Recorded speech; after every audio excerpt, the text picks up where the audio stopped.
Kalau korang suka gaya Lancer tapi harga nak masuk akal, rekaan sedan sporty je sebab ramai orang tengok 2 kali sebab ingat Lancer. So, inilah dia Proton Inspira 2.0 2015 warna biru guys. Di bahagian depan kita dah ada Inspira Convert Evo body kit dengan front lift, dan bahagian sisi pula kita ada aftermarket 17 inci sport rim dengan saiz skirting yang garang.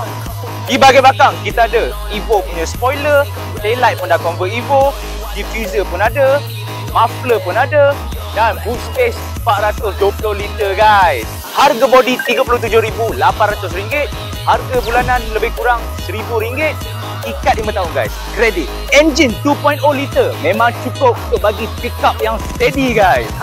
Maintenance pula senang dia nak cari part guys, tak susah pun nak jaga kereta ni. Di bahagian dalam kita ada kabin yang luas, didatangkan juga dengan multifunction steering wheel, adaptive cruise control, pedal shift, aircon panel, dan black leather seat guys. Body solid, kereta ni memang rasa secure bila drive laju. Kereta ni bagi korang gaya Jepun tapi harga Proton je guys. So tunggu apa lagi? Contact saya Alfi dan jumpa di Express Auto.